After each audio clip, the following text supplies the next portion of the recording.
नमस्कार साथियों, स्वागत है आपका अपने YouTube परिवार जीके विद एसआर सर में। साथियों, हम भारतीय राज्य व्यवस्था का अध्ययन कर रहे थे, उसमें हमने मौलिक अधिकारों का आज हम लास्ट अधिकार पढ़ेंगे, जिसे आर्टिकल 32 में दिया गया है, जिसका नाम है संवैधानिक उपचारों का अधिकार। साथियों, अगर आपने थंबनेल को देखकर वीडियो शुरू कर दिया है तो आपसे निवेदन है कि एक बार आप वीडियो को पूरा देखें और उसके बाद में आप एनालिसिस करें कि आपको इस क्लास को पढ़ना चाहिए या नहीं पढ़ना चाहिए। भाई, बाकी अगर आपको पसंद आता है तो आप पूरा वीडियो देखना, फिर बाकी के भी वीडियो देखना कि हाँ सर ने कुछ अच्छा समझाया है। अगर आप शुरुआत के 5 सेकंड में भी अगर आप डिसीजन ले लेते हो तो आपको पता है, आप क्या पता बहुत अच्छी चीजें आप मिस कर जाते हो। साथियों, हम पढ़ रहे थे आर्टिकल 32।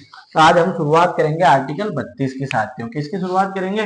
आर्टिकल 32।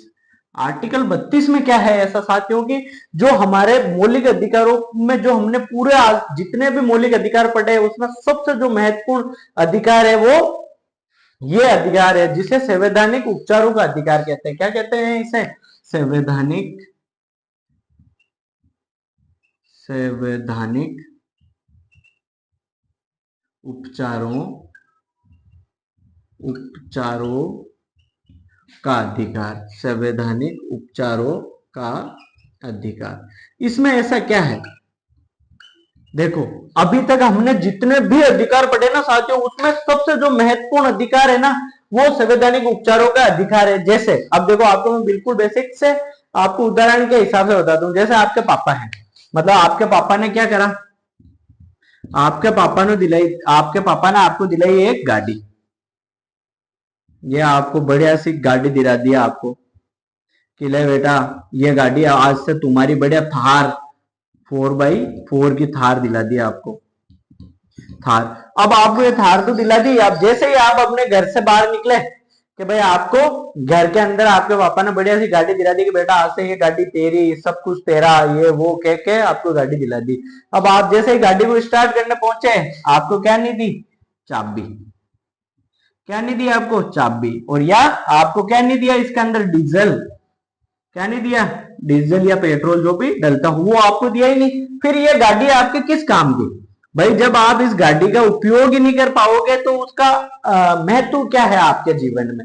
अगर हम इसी प्रकार से अगर हम संवैधानिक उपचारों के अधिकार की बात करें, क्या आपको मौलिक अधिकार दे दिए, यानी कि आपके साथ में कोई छुआछूत नहीं करेगा, आपके साथ में कोई भेदभाव नहीं करेगा, आपको नौकरियों में समान अवसर मिलेगा मिलेगा आपको बोलने की आजादी होगी, आपको देश में कहीं भी विचरण करने की आजादी होगी, आपका कोई शोषण नहीं करेगा, आपको जो भी धर्म मानना है वो मान सकते हो, आप जो भी संस्कृति मानते हो आप वो मान सकते हो, आप में जो आपको किस धर्म के प्रति आपकी ज्यादा आस्था, मतलब आपको सारी चीजें दे दी। ठीक है, आपको पूर्ण देश में स्वतंत्रता होगी। अब आपको कह तो दिया महाशय, अब आपको बता तो दिया, लेकिन अगर ये आपको मिली नहीं तो फिर आप क्या करोगे? देखो, अगर आपको ये चीजें नहीं मिलती है तो आर्टिकल 32, जिसे हम किस नाम से जानते हैं? संवैधानिक उपचारों का अधिकार, इसके अंतर्गत आप क्या कर सकते हो? आप सुप्रीम कोर्ट का दरवाजा खटखटा सकते हो। आप सुप्रीम कोर्ट में जाके सुप्रीम कोर्ट से ये कह सकते हो कि महाशय मुझे मेरे अधिकार नहीं मिल रहे। आपने जब देश आपका जब जब देश आजाद हुआ था तब आपने ये अधिकार देने की बात करी थी, उसके बावजूद मेरे मूल अधिकारों की रक्षा नहीं हो रही है। ये अधिकार देखो, सुप्रीम कोर्ट जो रिट पिटिशन सुप्रीम कोर्ट में दायर की जाती है या आपके बिहाव पे, मतलब देखो, अगर आप माना कि आपका शोषण हुआ है, माना कि आपकी स्वतंत्रता छीनी गई है। क्या छीनी गई है? स्वतंत्रता। अब स्वतंत्रता में देखना साथियों कि जैसे कि हमारे देश में क्या हुआ है, किसान आंदोलन हुए। आपने किसान आंदोलन का सुना होगा, किसान आंदोलन। या जो महिला रेसलर थी, महिला पहलवानों ने आंदोलन किए, महिला पहलवानों ने जो आंदोलन किए, ये किस वजह से सुप्रीम कोर्ट ने स्वतः संज्ञान लिया? आपको ध्यान होगा कि जब महिला पहलवान जब जंतर मंतर पर प्रदर्शन कर रहे थे, जब सुप्रीम कोर्ट ने दिल्ली जो पुलिस है उसको निर्देश किया था कि आप इनकी रिपोर्ट लिखो, उसके बाद में चार्जशीट पेश करो, ये निर्देश सुप्रीम कोर्ट ने कैसे दे दिया? भाई, अगर सुप्रीम कोर्ट हमारे देश में, देखो, अगर आप हमारे देश की एक बार आपको अच्छे से समझो, देखो,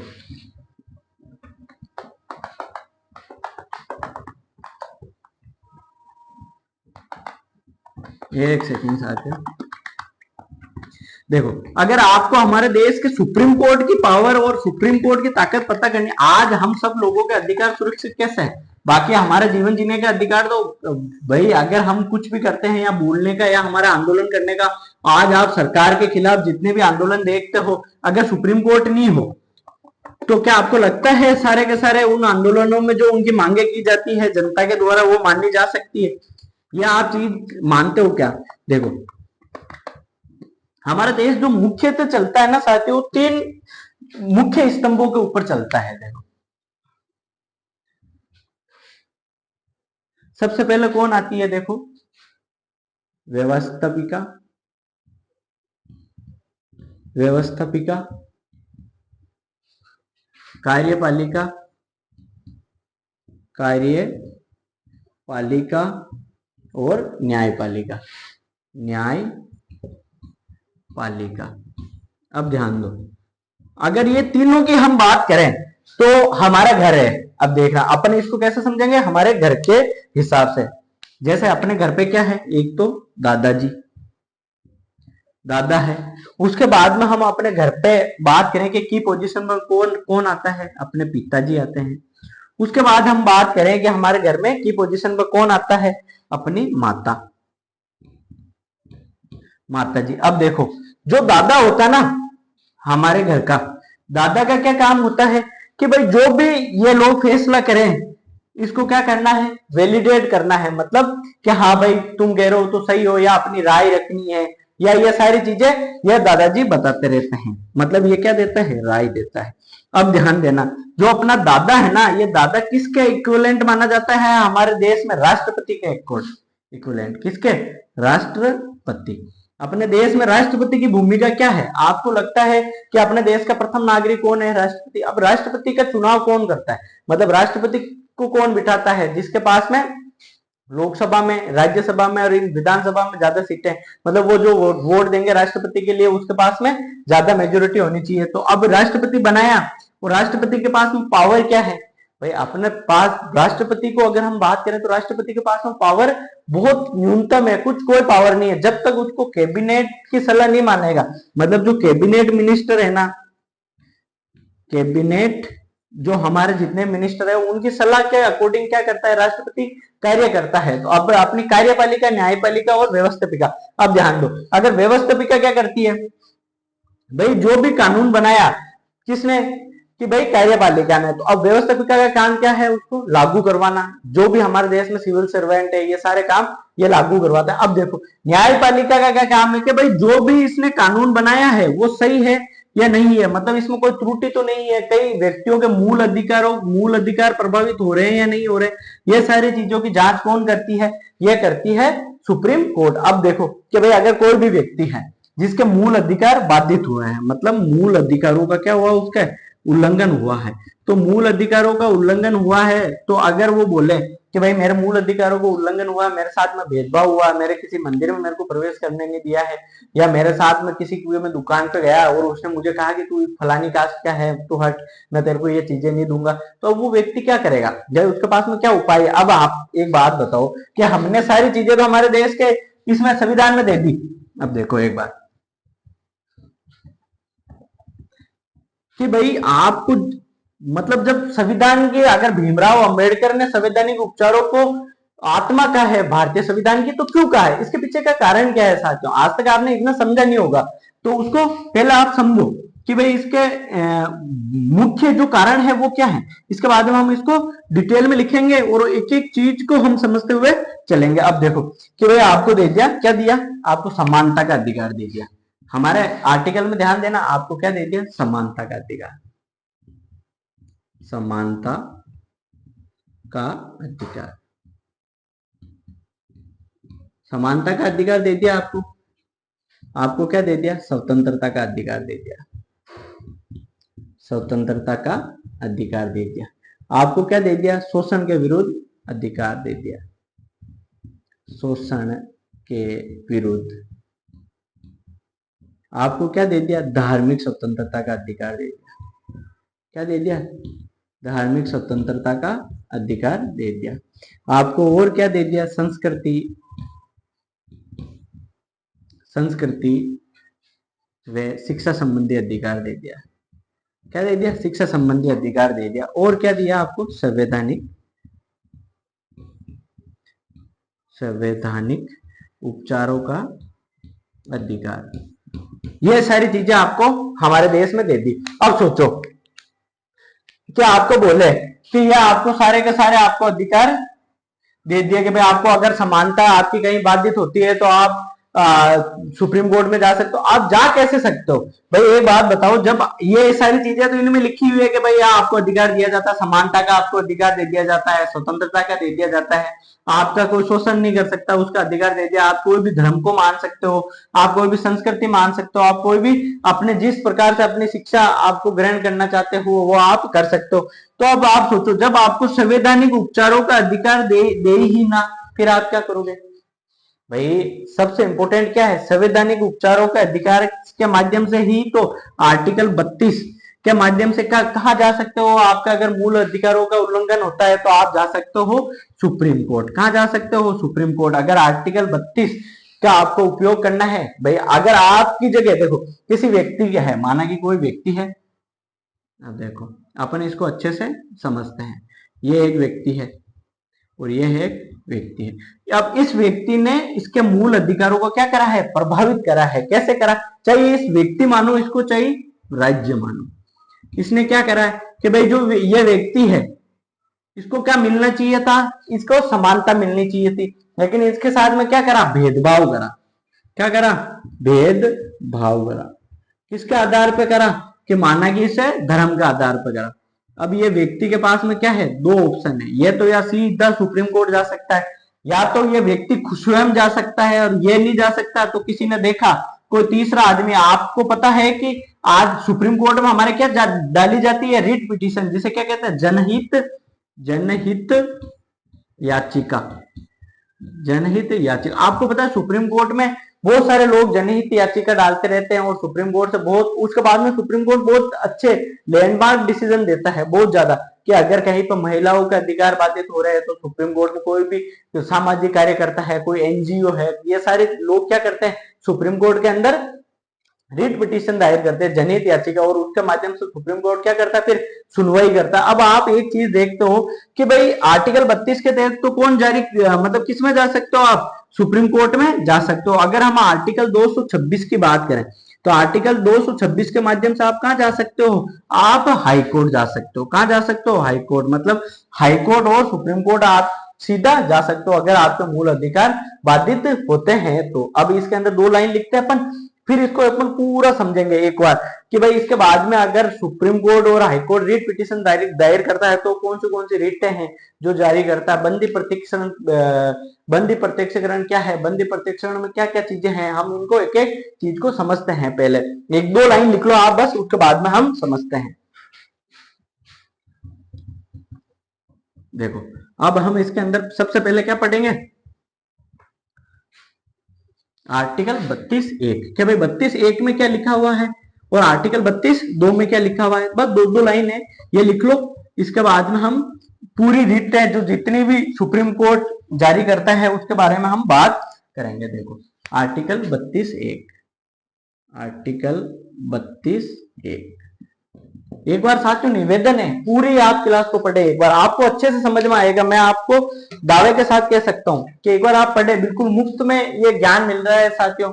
मैंने इन सेशन को तैयार करने के लिए कितनी मेहनत करी है, कितनी सारी चीजें मैं तैयार करके आप लोगों के लिए ये सारी चीजें लेके आता हूँ। आपको पता है मेरी क्लास से कई बार टाइम पे नहीं हो पाती है, आप बिजी, आपको पता है शेड्यूल रहता है, पढ़ना पड़ता है, बहुत सारे काम और भी होता है पैरेलल। लेकिन मैं चाहता हूं कि जो शिक्षा है और जो आपके लिए जो मैं बहुत सारी चीजें मेरे को करने में पैरेलल दिमाग में चल रहा है, साथियों संसाधनों का अभाव होता है और आप लोगों का भी अगर सपोर्ट मिलता है, आप अगर पूरी क्लास को देख के लाइक करके अगर 10 लोगों के पास में भी आप शेयर करते हो तो साथियों हमारा मोटिवेशन ऊपर बढ़ेगा और हम आपके लिए निरंतर कुछ ना कुछ नया करने का प्रयास करते रहेंगे। बस आपसे निवेदन है कि आप पूरा एक बार क्लास को समझे, उसके बाद में आप एनालिसिस करें, और आपको कहीं कमी लगती है तो आप कमेंट करके हमें बताइए कि सर यहाँ पे कोई कमी है, यहाँ पे त्रुटि है। ये सारी चीजें हम आपके सजेशन मानने के लिए बाध्य हैं, आप जो बोलोगे वो हम करने के लिए तैयार है साथियों। बस आप एक बार पूरा वीडियो देखें और उसके बाद में आप एनालिसिस करें कि हाँ भाई आपको आगे पढ़ना है, तो आप फिर चैनल को सब्सक्राइब करें, लाइक करें और फिर शेयर भी करें साथियों।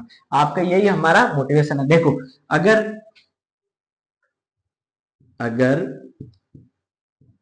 किसी भी अगर किसी भी नागरिक के मूल अधिकारों मूल अधिकारों मूल अधिकारों का उल्लंघन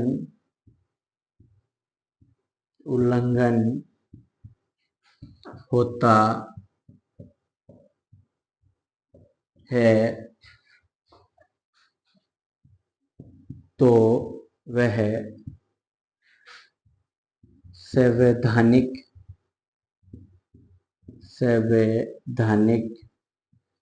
उपचारों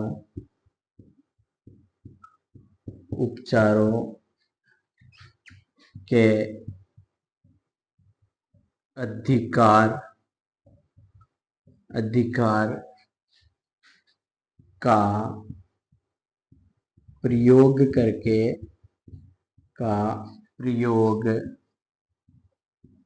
करके सर्वोच्च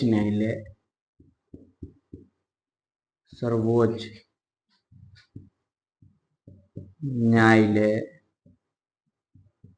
में न्याय प्राप्त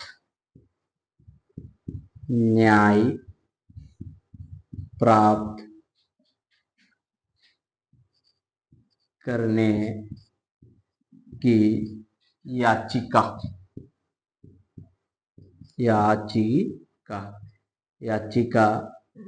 लगा सकता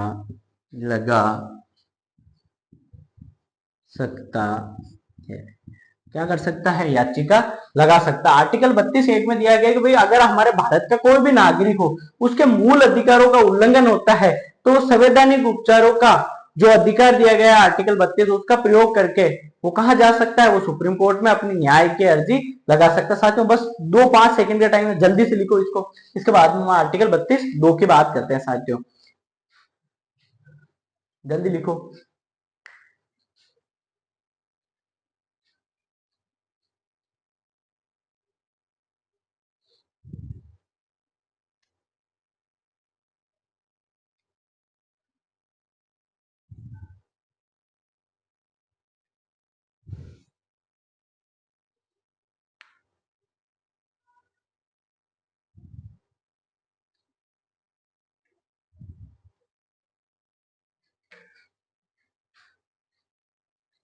जल्दी लिखो।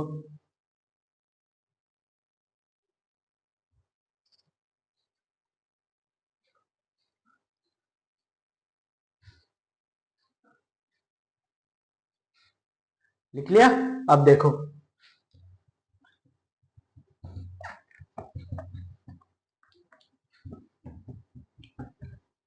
एक बार पूरा वीडियो जरूर देखें साथी, वीडियो को स्किप ना करें, फिर आपको समझ में आएगा साथियों कि अब देखो आर्टिकल 32(1) मूल अधिकारों को क्या प्रदान करता है? गारंटी प्रदान करता है। मूल अधिकारों को गारंटी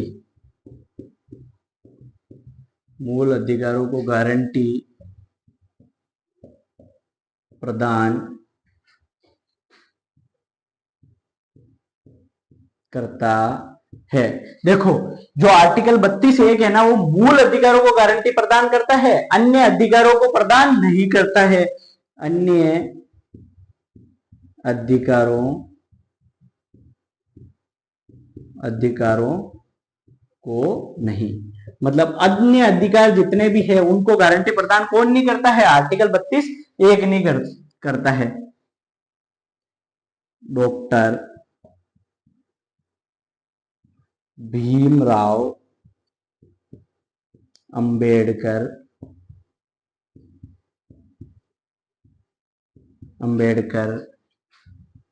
ने इससे भारतीय संविधान की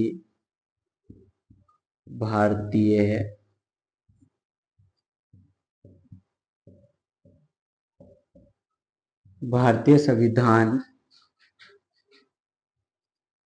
की आत्मा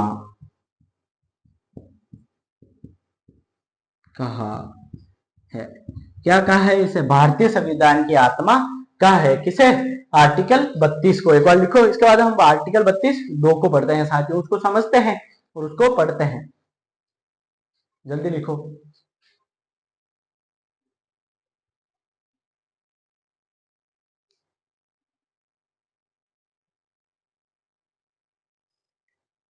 जल्दी लिखो। लिख लिया साथियों? मैं पूरे प्रॉपर नोट्स बनवा रहा हूं आपको, ये सारी चीजें आपको लिखनी है। एग्जाम में हेजरतीज पूछी जाती है, ध्यान रखना। भारतीय संविधान की आत्मा आर्टिकल 32 को किसने कहा? भीमराव अंबेडकर ने। अगर हम पंडित जवाहरलाल नेहरू की बात करें, पंडित जवाहरलाल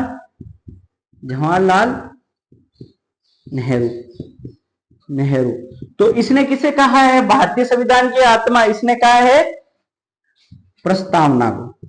किसको कहा? प्रस्तावना को। भारतीय संविधान की आत्मा। एक बार नोट डाल के लिख लो आप इसको, ऐसे करो, नोट डालो और लिखो। नोट, पंडित जवाहरलाल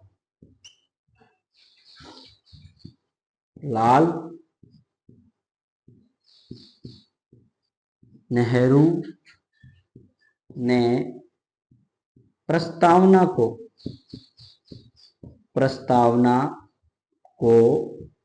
भारतीय संविधान की आत्मा कहा। भारतीय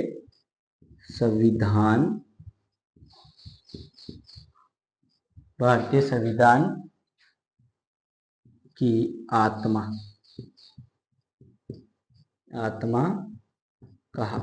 किसको आत्मा कहा है? भारतीय संविधान की आत्मा कहा। किसको? प्रस्तावना को। लिखो इसको जल्दी से, इसमें कंफ्यूज नहीं होना है साथियों। कई बार आप पंडित जवाहरलाल नेहरू का पूछते ही वहां पे पहला ऑप्शन ही आर्टिकल 32 मिलता है, संवैधानिक उपचारों का अधिकार, तो आप उसको टिक नहीं करना है। दोनों प्रश्नों को अच्छे से समझना है और याद रखना है।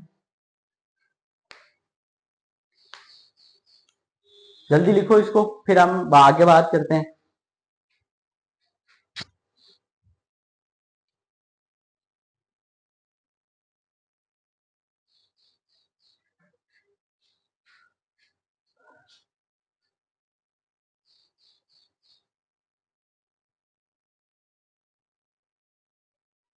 लिख लिया? अब देखो, अब बात करते हैं हम आर्टिकल 32(2) की।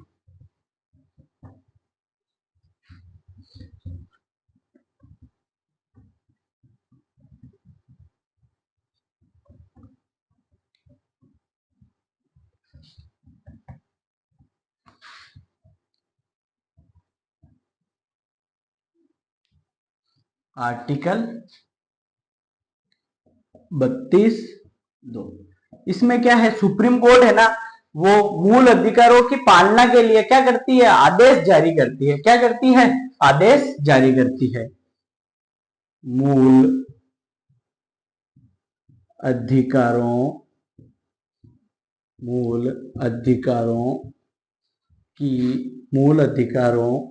को लागू करवाने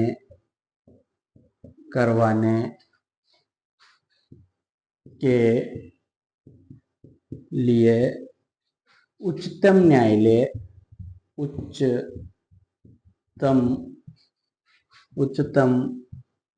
न्यायालय निर्देश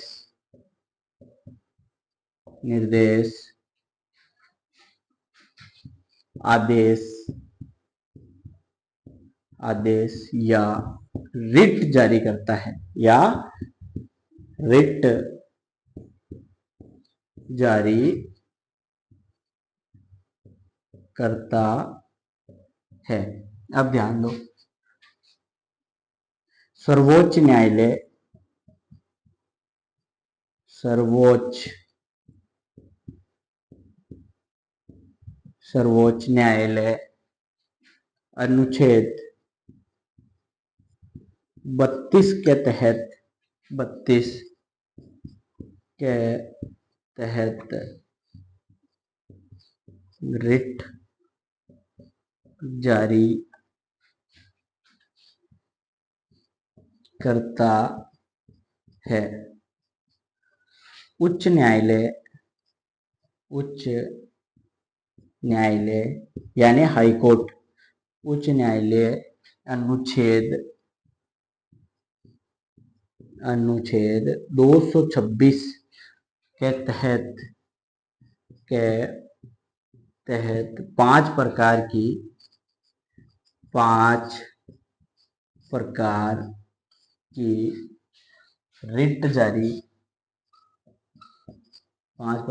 रिट जारी करता है।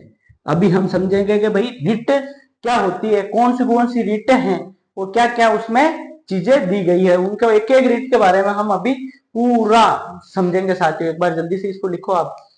देखो, आर्टिकल 32(2) में क्या है कि भाई मूल अधिकारों को लागू करवाने के लिए उच्चतम न्यायालय क्या देता है, आदेश देता है या निर्देश देता है या रिट जारी करता है। उच्च न्यायालय आर्टिकल 32 के तहत क्या करता है, रिट जारी करता है। वही अगर हम उच्च न्यायालय की बात करें तो उच्च न्यायालय 226 के तहत रिट जारी करता है। ये जल्दी से ये लिखो आप, आर्टिकल 32(2) को जल्दी से याद भी करना है साथियों। साथ के साथ में ये सारी चीजें आपको मुख जबानी याद होनी चाहिए। नॉर्मली इसमें साथियों रटने जैसा या दिमाग लगाने जैसा कुछ भी नहीं है। आपको क्या करना है, देखो भाई अगर हम आर्टिकल 32(1) की बात करें तो आर्टिकल 32(1) में अगर आपके मूल अधिकारों को क्या होता है, उल्लंघन होता है, तो आप किसका प्रयोग करते हुए, संवैधानिक उपचारों के अधिकार का प्रयोग करते हुए कहां जा सकते हो, आप उच्चतम न्यायालय में जा सकते हो। अगर हम बात करें कि आर्टिकल 32(1) वो किसको गारंटी प्रदान करता है, मूल अधिकारों को गारंटी प्रदान करता है, ना कि अन्य अधिकारों को। ये चीज ध्यान रखना है। आर्टिकल 32(2) की हम बात करें तो आर्टिकल 32(2) अगर मूल अधिकारों को लागू करवाने के लिए सुप्रीम कोर्ट कोई निर्देश जारी करता है, कोई आदेश देता है या कोई रिट जारी करता है, तो अगर हम उच्च न्यायालय की बात करते हैं तो अगर उच्च न्यायालय 226 के तहत क्या करता है, रिट जारी करता है, और उच्चतम न्यायालय यानी सुप्रीम कोर्ट की बात करें हम तो आर्टिकल 32 के तहत क्या करता है, रिट जारी करता है। आर्टिकल 32 को डॉक्टर भीमराव अंबेडकर जिसे भारतीय संविधान का निर्माता कहा जाता है, जो कि प्रारूप समिति का क्या थे, अध्यक्ष थे, और बाकी 7 अन्य सदस्य थे, मतलब टोटल 7 सदस्य थे।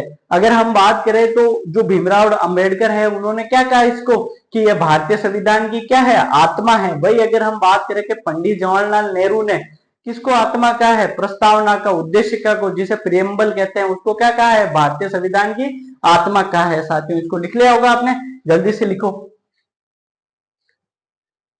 ये सारी चीजें आपको ऐसा मुख जबान आप नॉर्मल है साथियों, आप पढ़ो, बस एक बार पूरा वीडियो देखो। बस निवेदन है मेरा आपसे कि आप वीडियो को बीच बीच में स्किप ना करें, एक एक चीज को आप समझो साथियों। जल्दी लिखो।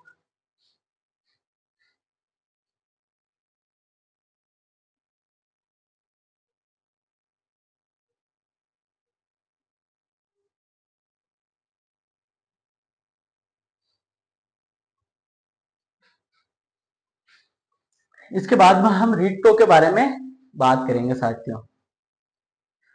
सबसे पहले हम बात करेंगे बंदी प्रत्यक्षीकरण के बारे में, जिसे इंग्लिश में कहते हैं हेबियस कार्पस। क्या कहते हैं, हेबियस कार्पस, बंदी प्रत्यक्षीकरण। लिख लिया होगा आपने। अब देखो कि भाई बंदी प्रत्यक्षीकरण क्या है, पहले समझते हैं उसके बाद में लिखते हैं।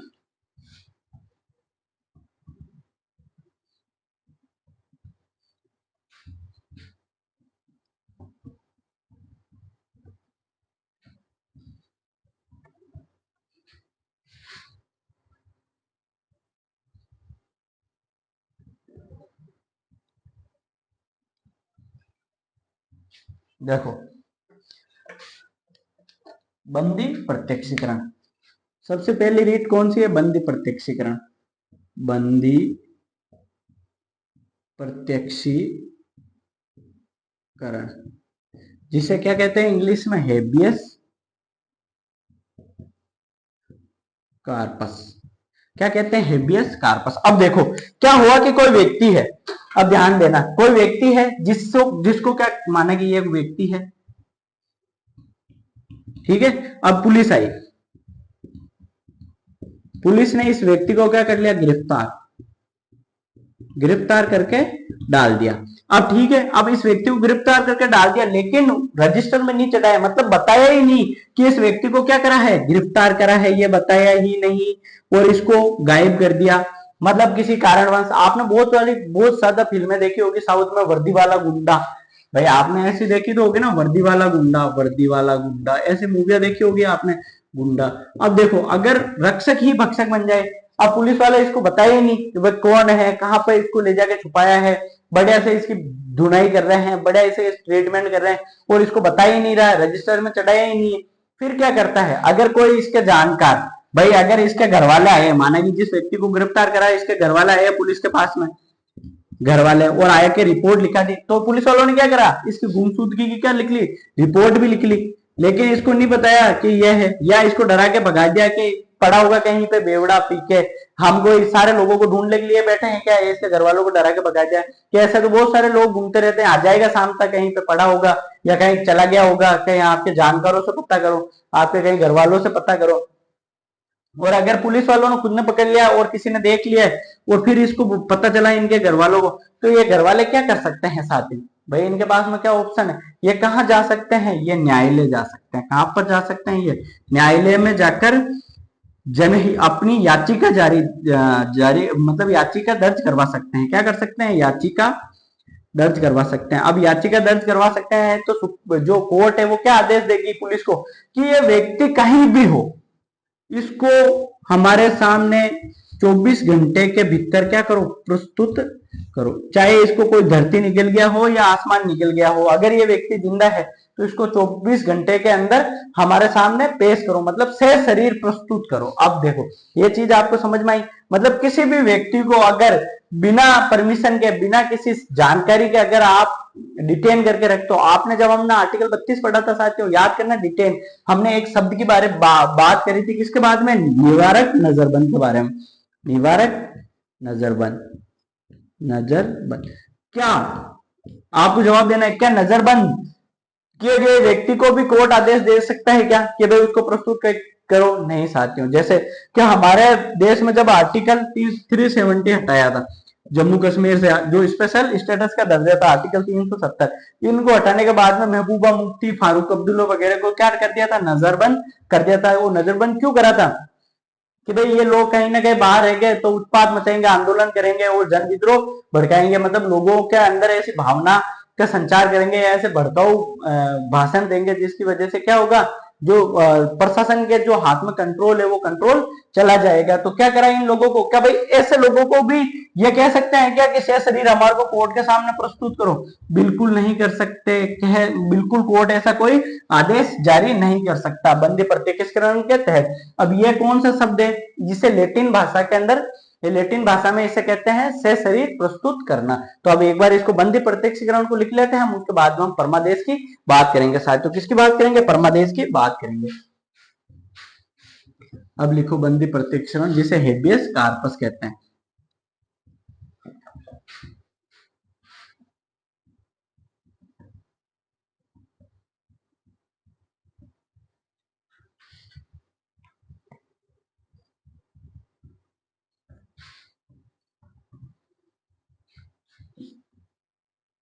देखो ये क्या है? लैटिन शब्द है। क्या है? लैटिन शब्द,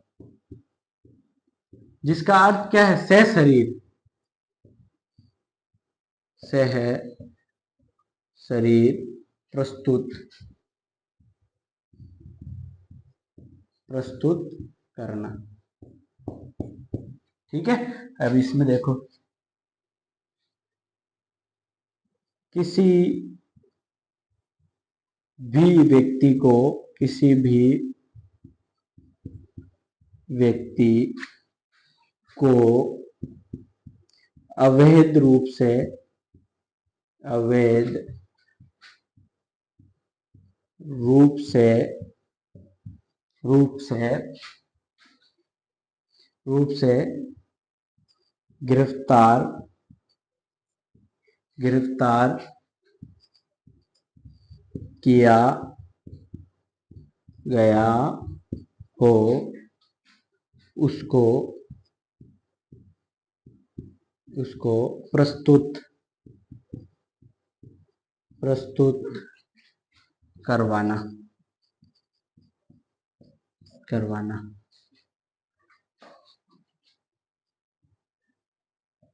जिस व्यक्ति को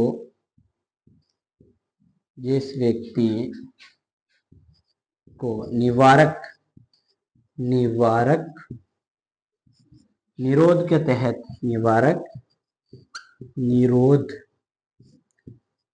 तहत गिरफ्तार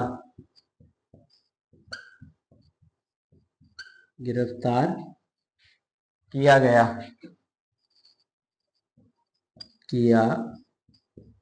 गया हो उसको आदेश नहीं दे सकते। उसको प्रस्तुत करने का अधिकार नहीं है।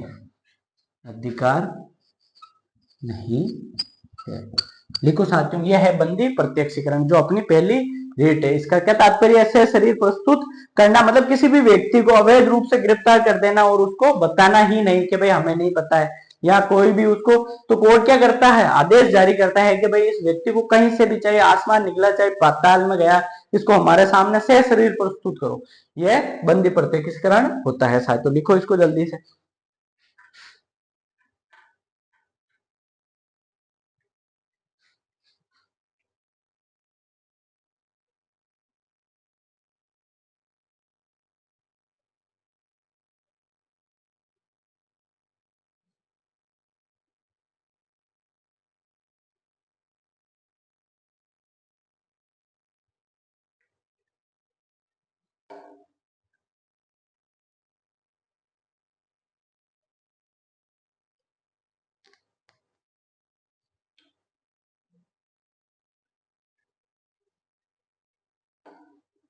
लिखो जल्दी से।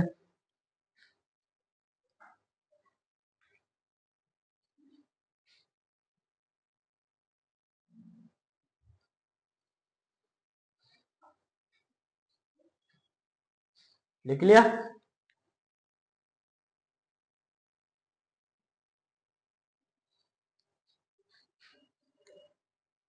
जल्दी लिखो, बंदी प्रत्यक्षीकरण।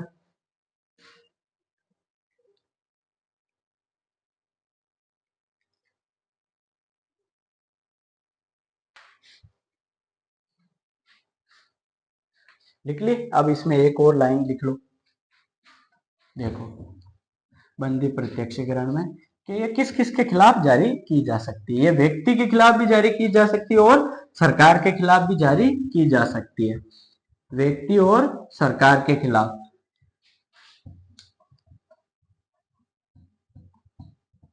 किसके खिलाफ जारी की जा सकती है? व्यक्ति और सरकार के खिलाफ, दोनों के खिलाफ ये क्या की जा सकती है? जारी की जा सकती है बंदी प्रत्यक्षीकरण रीट। अब लिख लो इसमें जल्दी से। यह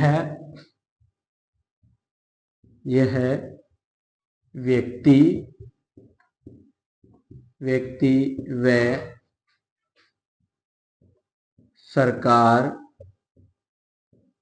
सरकार के खिलाफ जारी की जा सकती है। जारी की जा सकती है, या दोनों के खिलाफ जारी की जा सकती है। लिखो जल्दी से। इसके बाद में हम सेकंड बात करेंगे साथियों परमादेश के बारे में। परमादेश। परमादेश में क्या है साथियों? देखो, यह किसी ऐसे व्यक्ति के खिलाफ ये रीट जारी की जाती है जो किसी सार्वजनिक पद पर बैठा है। किस पर बैठा है? सार्वजनिक पद पर बैठा है। तो यह किसके खिलाफ जारी की जाती है? जो सार्वजनिक पद पर बैठकर अपने कर्तव्यों का निर्वहन नहीं कर रहा है, तो उसके लिए यह रीट जारी की जाती है। क्या है? राष्ट्रपति और राज्यपाल के खिलाफ ये जारी की जा सकती है? नहीं, यह राष्ट्रपति और राज्यपाल के खिलाफ जारी नहीं की जा सकती वह वाली रीट। ये देखो, यह है ऐसे व्यक्ति के खिलाफ, ऐसे व्यक्ति के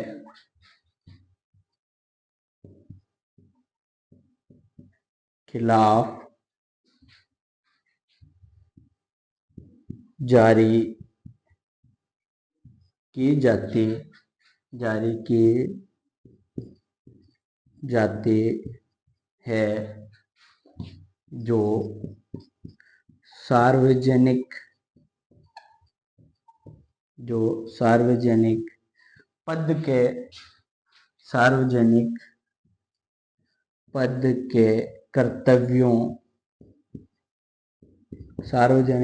के कर्तव्यों का पालन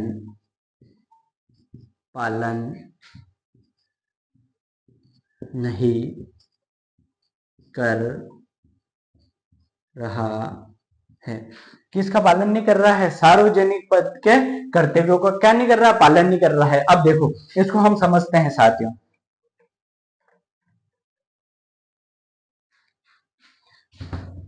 देखो,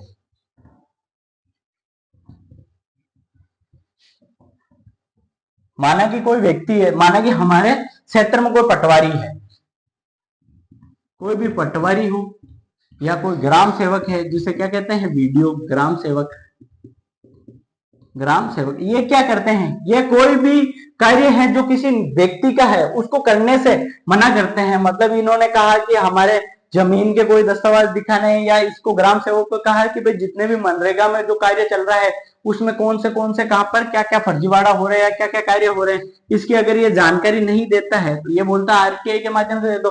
और आरटीआई के माध्यम से भी अगर ये गोलमोल घुमा के जवाब देता है तो क्या करते हैं? इनके खिलाफ रिट पिटीशन दायर कर सकते हैं, और इनको क्या कर सकते हैं? आदेश जारी कर सकता है सुप्रीम कोर्ट या हाई कोर्ट, दोनों में से कोई भी। ठीक है, तो अब ये देखो, ये रिट पिटीशन किसके खिलाफ जारी नहीं की जा सकती? ये नहीं की जा सकती है राज्यपाल और राष्ट्रपति के खिलाफ। देखो, ये इसके नीचे ही लिखना है। यह है रिट रिट राष्ट्रपति व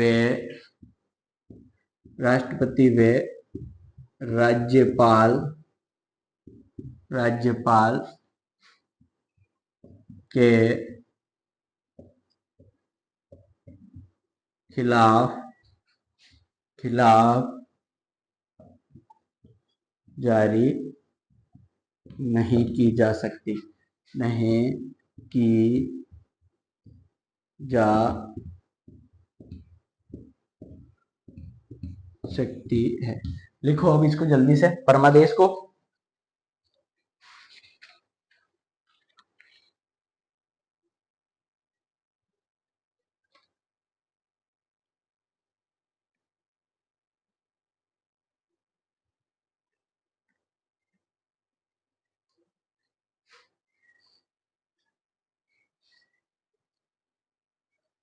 जल्दी लिखो, फिर हम तीसरी प्रकार की रीट के बारे में बात करते हैं।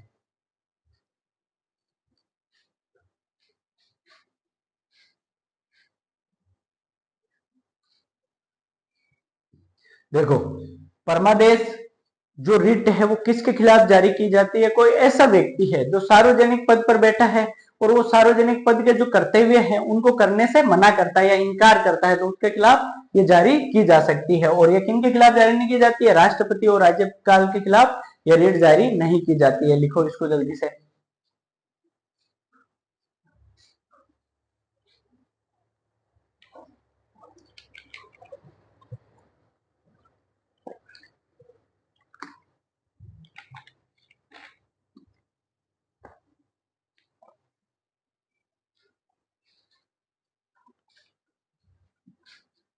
लिख लिया। अब देखो, अब हम बात करेंगे तीसरी रीट के बारे में। तीसरी रीट है प्रतिषेध, प्रोबिशन, प्रोबिहेशन, प्रतिषेध यानी मना करना। अब देखो ये मना किसको करते हैं। अब अपन इसको साथियों देखो, ये जितनी भी रीटें अपने पढ़ी है ना, ये एक एक हमने पूरी की पूरी इनकी देखो थ्योरी भी लिखी है और इनको एक एक बिल्कुल उदाहरण से हमने समझा भी। अब देखो प्रतिषेध का क्या है, तीसरी रीट पढ़ रहे हैं हम, प्रतिषेध, प्रतिषेध जिसे क्या कहते हैं, प्रोबिहेशन, प्रोबिहेशन, क्या कहते हैं, प्रोबिहेशन। अब देखो प्रतिषेध का अर्थ क्या है, इसका अर्थ है मना करना, अर्थ मना करना, मना करना।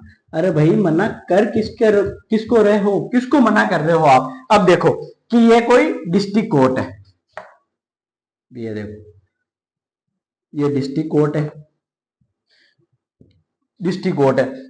आपने देश में ज्ञान व्यापी मस्जिद का मामला सुना होगा, ज्ञान व्यापी, ज्ञान व्यापी। अब इसमें जो जो सर्वे आया है साथियों, जो सर्वे करने का अधिकार दिया है किसको, जो पुरातत्व विभाग है उनको सर्वे करने का जो जांच के आदेश दिए वो किसने दिए हैं, डिस्ट्रिक्ट कोर्ट ने दिए हैं। किसको, ज्ञान व्यापी जो मस्जिद थी ना, कि भाई ये मंदिर है, यहाँ पर क्या है, समझ रहे हो। तो इसका आदेश किसने दिया था, इसका आदेश दिया था डिस्ट्रिक्ट कोर्ट ने। किसने दिया था, डिस्ट्रिक्ट कोर्ट ने। क्या वो ऐसा आदेश दे सकता है क्या भाई इससे तो दो धार्मिक हिंसा भड़क सकती है, क्या हो सकता है, धार्मिक हिंसा भड़क सकती है।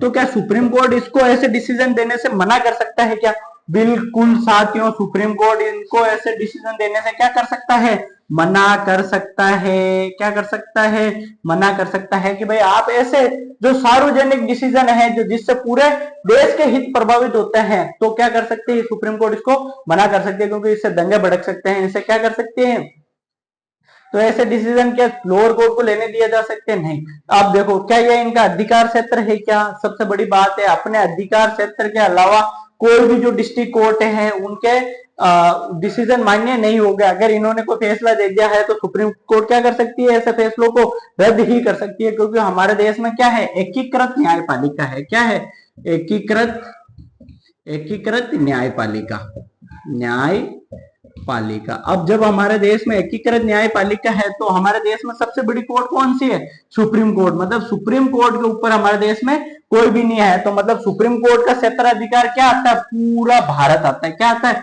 मतलब हमारा पूरा देश आता है। देश के अंदर किसी भी कोर्ट में कोई भी फैसला चल रहा है तो उसको सुप्रीम कोर्ट क्या कर सकता है, उस फैसले की सुनवाई के लिए उस कोर्ट को मना कर सकता है। क्या कर सकता है, मना कर सकता है। इसको अब हम लिख लेते हैं, इसके बाद में हम आगे बात करते हैं।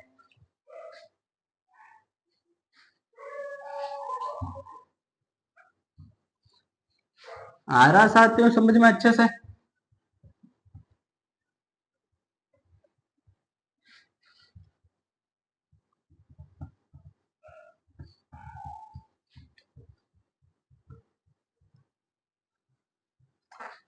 लिखो, न्यायालय, न्यायालय द्वारा अपने, न्यायालय द्वारा अपने अधीनस्थ, अधीनस्थ न्यायालय को, न्यायालय को अपने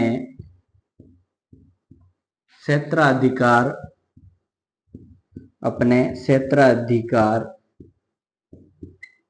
क्षेत्राधिकार से बाहर किसी भी, किसी भी, किसी भी सुनवाई, सुनवाई को करने से मना कर सकता है, से मना कर सकता, कर सकता है। लिखो साथियों इसको जल्दी से, प्रतिषेध। इसके बाद में हम उत्प्रेषण पढ़ेंगे साथियों। क्या पढ़ेंगे? उत्प्रेषण। तो उसके बाद में हम पढ़ेंगे अधिकार प्रच्छा। जल्दी से लिखो।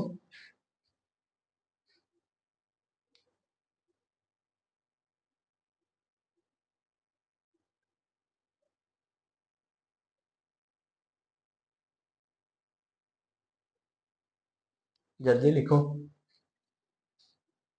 अब देखो, ये किसके खिलाफ ये रीट जारी नहीं की जा सकती, मतलब किसको कार्य करने से नहीं रोक सकते हो आप। देखो, सरकार को, सरकार, कार्यपालिका,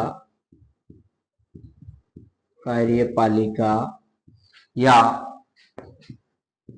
कोई निजी संस्था है, कोई भी निजी संस्था, कोई भी निजी निजी संस्था, संस्था के खिलाफ,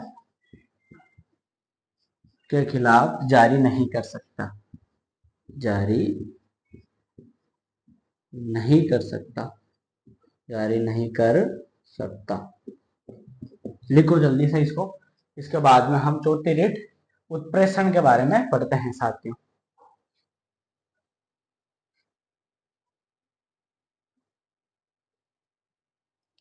जल्दी लिखो।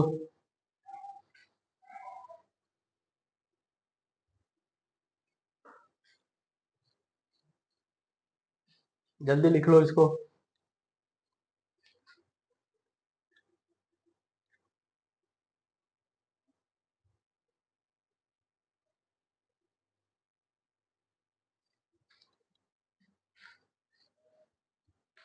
देखो, प्रतिषेध का अर्थ क्या होता है? मना करना।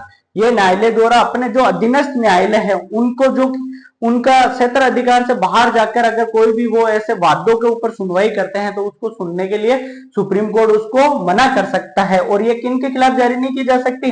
जैसे सरकार है, कोई कार्यपालिका है, अपनी जो कार्यपालिका कार्य करने से उसको मना नहीं कर सकते, या कोई संस्था है उनको खिलाफ ये जारी नहीं की जा सकती। मतलब हमारे देश में एकीकृत न्यायपालिका है, तो जो न्याय से संबंधित जो कार्य करता है उसी के खिलाफ ही जारी कर सकता है।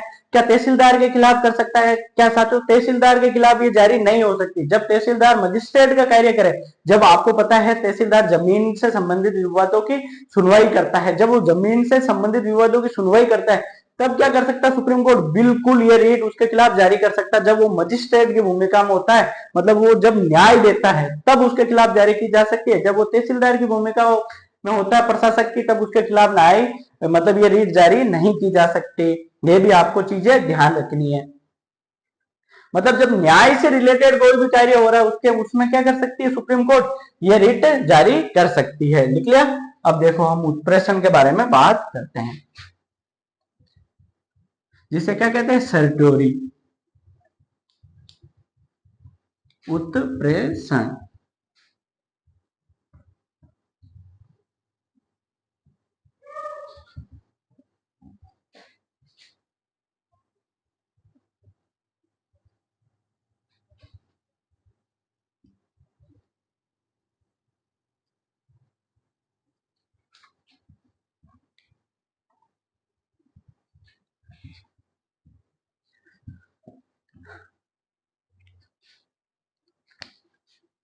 चौथी रीट है उत्प्रेषण।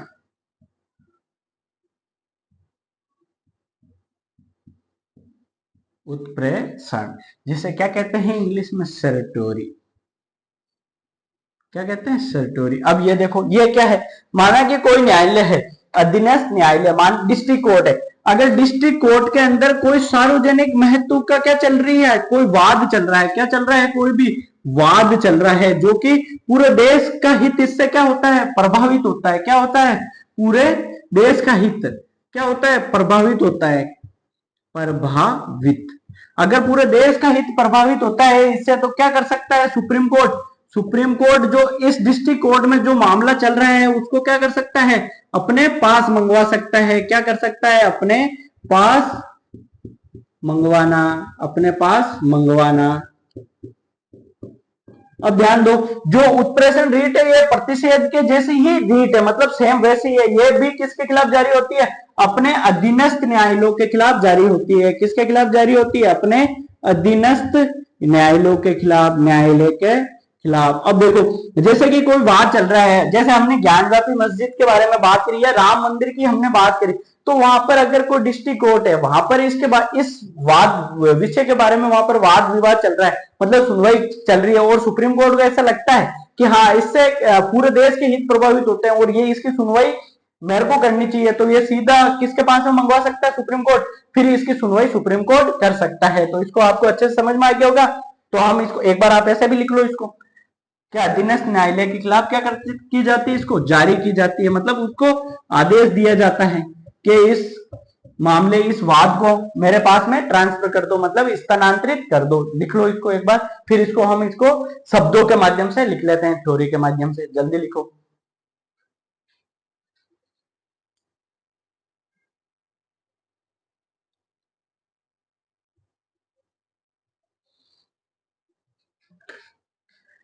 लिख लिया? अब देखो,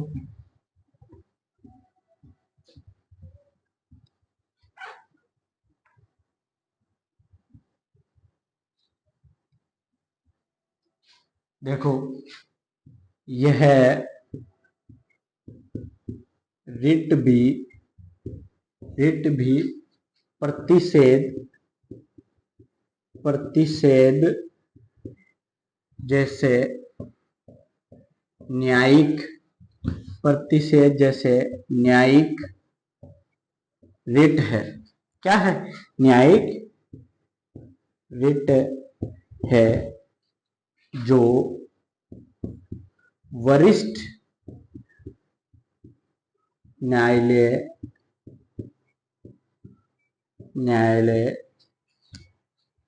द्वारा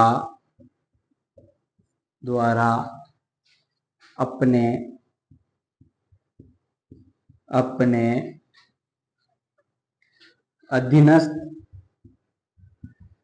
अधीनस्थ न्यायालय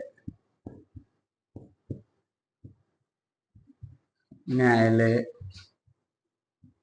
के के अधीनस्थ न्यायालय के खिलाफ जारी की जाती है,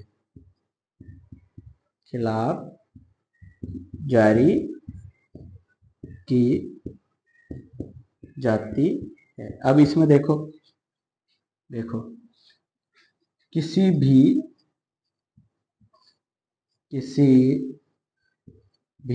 अधीनस्थ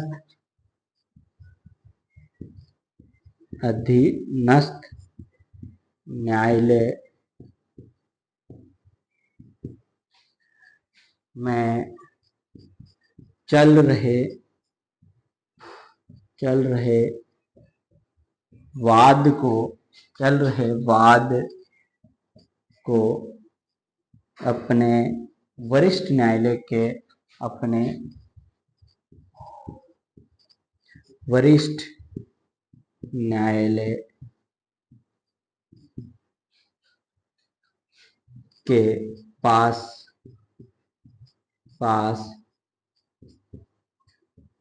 भेजने का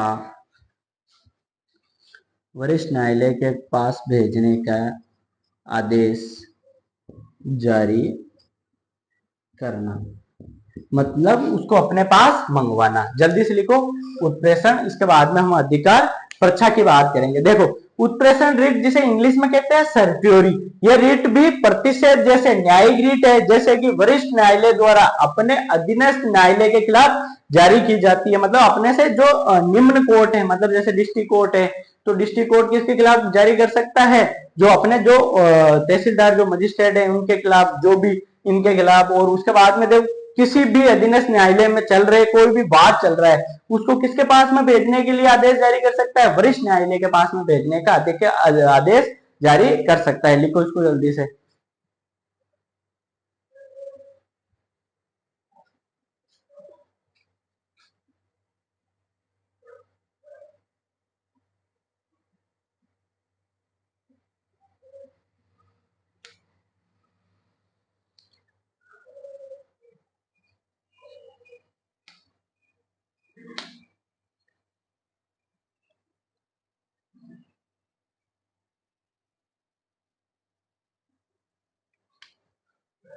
लिख लिया? जल्दी से लिख लो इसको।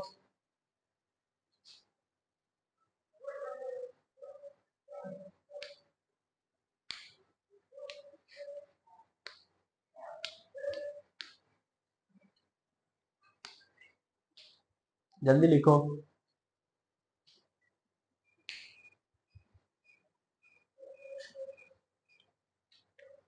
लिख ली? अब देखो, पांचवी रीट अधिकार प्रच्छा, क्यू वारंटो, जिसे इंग्लिश में क्या कहते हैं? Quo warranto.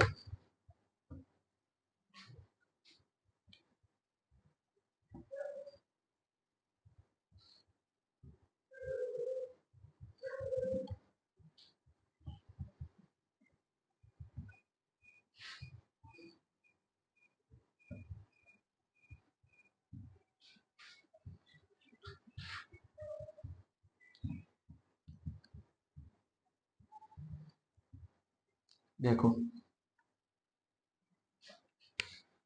पांचवी रीट क्या है? अधिकार प्रच्छा, अधिकार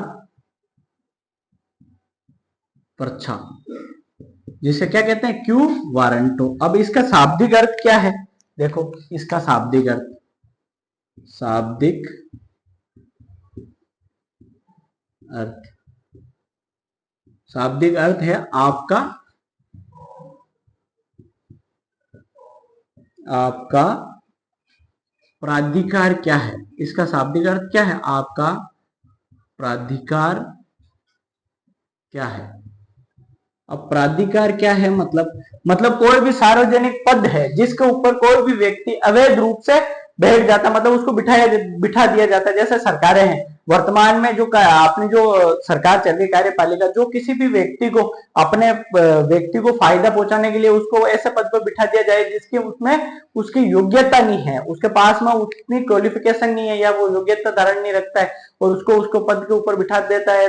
अगर बिठा देते हैं तो सुप्रीम कोर्ट क्या कर सकता है? उसको हटाने का आदेश जारी कर सकता है। मानना कि कोई भी सार्वजनिक पद है, सार्वजनिक पद कैसे है कि मानना कि अपने यूपीएससी है, यूपीएससी, अगर यूपीएससी के अंदर किसी भी व्यक्ति को बिठाना है तो उसके लिए उसकी जो क्वालिफिकेशन है, क्वालिफिकेशन के बिना अगर किसी भी व्यक्ति को अगर बिठा देते हैं तो उसको सुप्रीम कोर्ट हटाने का क्या कर सकती है? आदेश जारी कर सकती है। तो ये क्या है? अधिकार प्रच्छा, मतलब आपका अधिकार है या नहीं है उस पद पे बैठने का, तो ये उसके लिए है। देखो,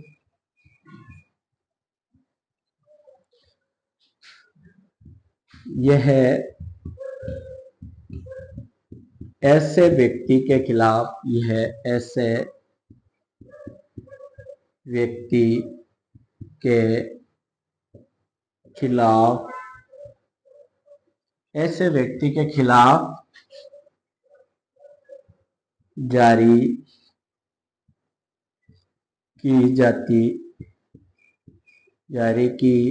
जाती है, जो किसी सार्वजनिक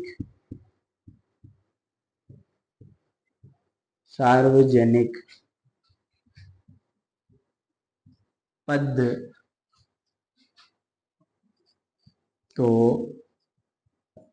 अवैध रूप से धारण करता है।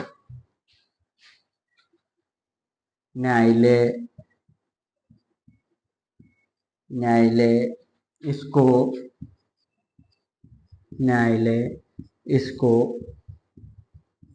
पद से हटाकर पद को रिक्त घोषित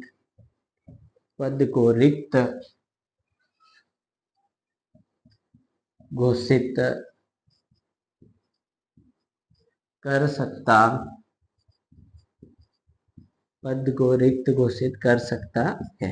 क्या कर सकता है? अब देखो, अधिकार प्रच्छा, जिसे इंग्लिश में कहते हैं क्यू वारंटो, इसका शाब्दिक अर्थ क्या है? आपका प्राधिकार क्या है? या ऐसे व्यक्ति के खिलाफ जारी की जाती है जो किसी सार्वजनिक पद पर अवैध रूप से बैठ जाता है या अवैध रूप से उसको बिठाया जाता है। तो न्यायालय क्या करता है, उस पद को मतलब उस पद पर जो व्यक्ति बैठा है उसको हटाकर उस पद को क्या कर सकता है, रिक्त घोषित कर सकता है। साथियों आज की क्लास में बस इतना ही करेंगे। अगली क्लास में हम आर्टिकल 33, 34, 35 पढ़ेंगे और उसके बाद में हम डीपीएसपी की शुरुआत कर देंगे, मतलब नीति निर्देशक तत्वों की शुरुआत कर देंगे। साथियों अगली क्लास में हम आर्टिकल 33, 34 और 35, यह हमारी छोटी क्लास होगी क्योंकि उसमें ज्यादा कुछ है नहीं, बस आपको समझाना है। साथियों आज की क्लास में बस इतना ही। अपना ख्याल रखें, बड़ों का सम्मान करें, छोटों को प्यार दें और अपना व्यक्तित्व इस प्रकार से विकसित करें कि महिलाएं आपके साथ में सुरक्षित महसूस करें। साथियों अगर आपको ये सेशन पसंद आया साथियों, ज्यादा से ज्यादा संख्या में आपको शेयर करना है, ये रिक्वेस्ट है बस इतना। अगर आपने सुन लिया है 1 घंटे से ज्यादा तो शेयर करने में कुछ नहीं जाएगा। चैनल को सब्सक्राइब करें, लाइक करें। साथियों जय हिंद।